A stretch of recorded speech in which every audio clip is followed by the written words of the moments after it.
আজকের গল্প চতুরীলাল। লেখক বনফুল। চতুরীলালের নাম আপনারা নিশ্চয়ই শোনেন নাই, আমিও শুনি নাই। সে নিজেই আসিয়া সেদিন নিজের পরিচয় ব্যক্ত করিল। বলিল তাহার দূর সম্পর্কের কোনো এক আত্মীয় নাকি আমার চিকিৎসায় 2 বৎসর পূর্বে ভালো হইয়া গিয়াছিল।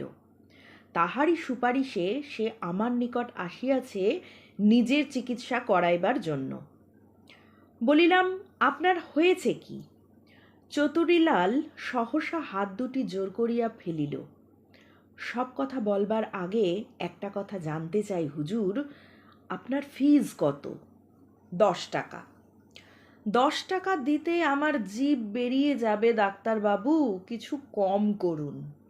আপনি সত্যিই যদি 10 টাকা দিতে না পারেন, কম করব বই কি। খুব গরিব যদি হন, একেবারেই কিছু নেব না। এই কথায় চতুরীলালের চোখে মুখে যে ভাব পরিস্ফুট হইল তাহা অপূর্ব। তাহা শ্রদ্ধা, যাহা ভাবিয়াছিলাম তাই ব্যঞ্জক একটা ভাব, এবং চতুরতার এক অবর্ণনীয় সমন্বয়। ঘাটটা অন্যদিকে ফিরাইয়া স্মিত মুখে সে বাম গুম্ফ প্রান্তে ধীরে ধীরে তা দিতে লাগিল, অর্থাৎ ভাবিতে লাগিল অতঃপর কি বলা যায়। আমি আর একটি রোগী লইয়া পড়িলাম। তাহাকে বিদায় করিয়া চতুরীলালের দিকে চাহিলাম আবার। চতুরীলাল বলিল, আমার বাড়ির কাছেই একজন ভালো ডাক্তার আছেন, তিনিও MBBS, কিন্তু আমি তার কাছে যাইনি, আপনার কাছেই এসেছি। আসতে আমার খরচ লেগেছে 3 টাকা 12 আনা। ট্রেন ভাড়া 2.5 টাকা, জল খাবার 1 টাকা, রিক্সা ভাড়া 4 আনা, ফিরে যেতেও প্রায় ওই খরচই লাগবে। আপনি ফিজ কিছু কম করুন ডাক্তারবাবু, 2 টাকা আপনাকে দেব আমি। আমি তো বলছি, সত্যি যদি আপনার দেবার ক্ষমতা না থাকে, ও 2 টাকাও দিতে হবে না। আপনার বিবেক যা বলে তাই করুন। আমি আর কি বলবো আপনার মতো ভদ্রলোককে। চতুরীলাল এই কথায় নিচের ঠোঁটটি উপরের ঠোঁট দিয়া চাপিয়া ধরিল।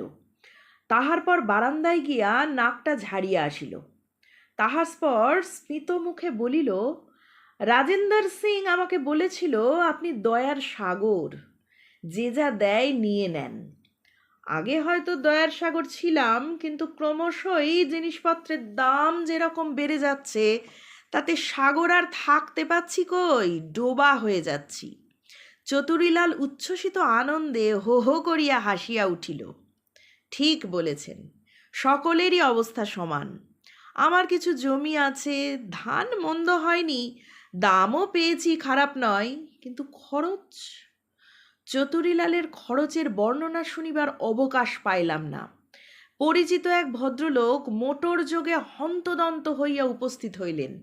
তাহার শালীর নাকি নাভিশ্বাস উঠিয়াছে।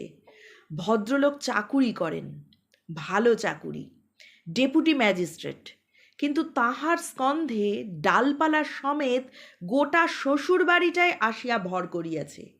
তাহারা পাকিস্তানি এবং বাস্তুহারা, বলিবার কিছু নাই।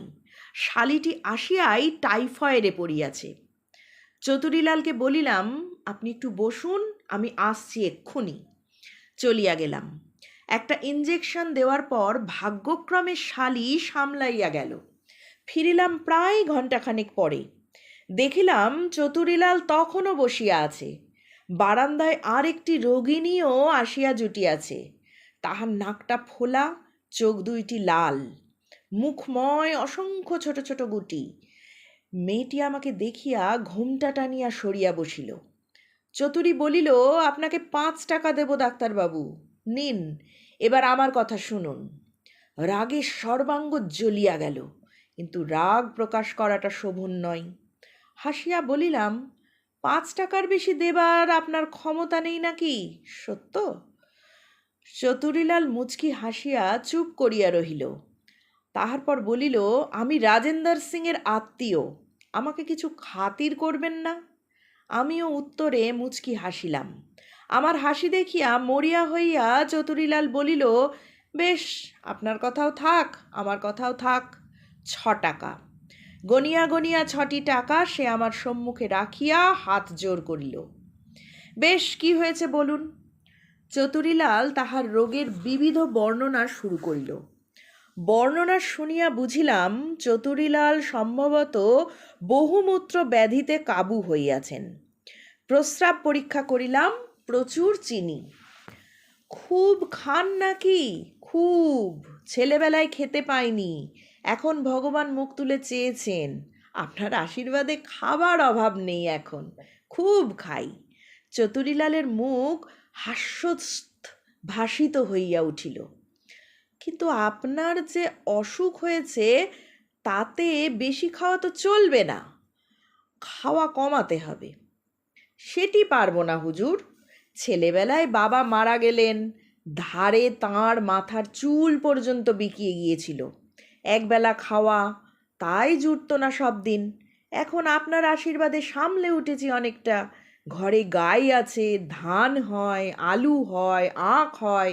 এখন যদি আবার আপনি খাওয়া বন্ধ করে দেন তাহলে... হাত উল্টাইয়া এবং মুচকি হাসিয়া চতুরীলাল বক্তব্য শেষ করিল। কিছুদিন সংযম করুন, চিনি, ভাত, আলু এই 3টে অন্তত ছেড়ে দিন। ওই 3টেই তো প্রিয় খাদ্য আমার, ও 3টে ছেড়ে দিলে খাবো কি? তাহলে ইঞ্জেকশন নিন। কিন্তু তার আগে আপনার রক্তটা দেখা দরকার, রক্তে চিনির পরিমাণ কত আছে। রক্তেও চিনি থাকে নাকি? থাকে বই কি, রক্তে চিনির পরিমাণ বেশি হলেই তো সেটা পেচ্ছাপ দিয়ে বেরোয়। ও। চতুরীলাল পুনরায় কিছুক্ষণ গুম্ফ প্রান্ত পাকাইয়া অবশেষে বলিল, তার মানে খরচ, অনেক খরচ। রক্ত পরীক্ষা করতেই 16 টাকা লাগবে। তারপর ইঞ্জেকশন পিছু খরচ আছে, রোজ অন্তত একটা করে ইঞ্জেকশন দিতে হবে। বেশ খরচ এতে, তার চেয়ে কিছুদিন সংযম করেই দেখুন না। চতুরীলাল নীরবে গোঁফে তা দিতে লাগিল।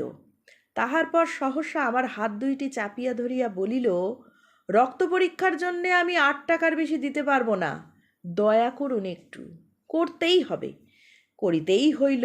বুঝিলাম শক্ত পাল্লাই পড়িয়াছি।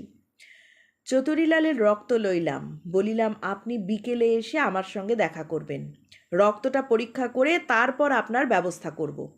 বারান্দায় যে মেয়েটি এতক্ষণ আধ ঘুমটা দিয়া বসিয়াছিল সে এবার আসিয়া ঘরে ঢুকিল এবং অত্যন্ত নাটকীয় ভঙ্গিতে একেবারে আমার পা 2টা জড়াইয়া ধরিল। বাঁচান বাবু আমাকে। কি হয়েছে বল আগে, পা ছাড়, পা ছাড়। পা ছাড়িয়া সে নত মুখে উঠিয়া দাঁড়াইল। ঘোমটা সরাও, দেখি কি হয়েছে। দেখিলাম, সংশয় রহিল না। কি হইয়াছে? সিফিলিস। চতুরীলালও ব্যয়ত নয়নে তাহার দিকা তাকিয়া চাহিয়াছিল। মেয়েটিকে বলিলাম, তোমার যা হয়েছে তা সারাতে গেলে অনেক খরচ করতে হবে, পারবে? মেয়েটি 2টি রূপার বালা আঁচলের তলা হইতে বাহির করিয়া আমার টেবিলের উপর রাখিল। এই আমার যথা সর্বস্ব, এই নিয়ে আমার অসুখটা সারিয়ে দিন আপনি ডাক্তারবাবু। বালা নিয়ে কি করব? আমাকে কিছু দিতে হবে না তোমার, ওষুধের যা ন্যায্য দাম তাই জোগাড় করো। কত দাম? ভালো চিকিৎসা করলে প্রায় 50 টাকা পড়বে। তোমার রক্তটাও পরীক্ষা করতে হবে, তার কত লাগবে? 10 টাকা। তাও না হয় আমি ছেড়ে দেব, ওষুধের দাম কিন্তু লাগবেই। মেয়েটি নীরবে অশ্রুমোচন করিতে লাগিল। বালা দুটোর দাম কত? আমি 30 টাকা দিয়ে কিনেছিলাম অনেক দিন আগে, এখন বেচতে গেলে কি দাম পাবো জানি না। চতুরীলাল বলিল, 10 টাকার বেশি কেউ দেবে না, ভিতরে গালা আছে। মেয়েটি আমার পা জড়াইয়া ধরিবার চেষ্টা করিল। তাহাকে নিবৃত্ত করিয়া বলিলাম, তুমি বাইরে বসো, দেখি আমি কি করতে পারি। হাসপাতালে একটা চিঠি লিখে দিচ্ছি, দেখো সেখানে যদি বিনা পয়সায় কোনো ব্যবস্থা হয়। সেখানে গিয়েছিলাম, তারাও টাকা চাই। তবে আর কি হবে? মেয়েটি চোখে আঁচল দিয়া ফুপাইয়া ফুপাইয়া কাঁদিতে লাগিল। কেঁদে কি হবে? আচ্ছা বাইরে গিয়ে বসো, দেখি কি করতে পারি। কিছুদিন পূর্বে এক বিলাতি কোম্পানি কিছু ঔষধ বিনামূল্যে নমুনা স্বরূপ পাঠাইয়াছিল, ভাবিতেছিলাম তাহাই কাজে লাগাইব। সহসা চতুরীলাল বলিয়া উঠিল, আচ্ছা ডাক্তারবাবু, 50 টাকা খরচ করলেও সেরে যাবে? যাবে। চতুরীলাল পুনরায় বাম গুম্ফ প্রান্ত ধরিয়া টানিতে শুরু করিল। ক্ষণকাল নীরব থাকিয়া বলিল, দিন ওকে ওষুধ, দাম আমি দেব।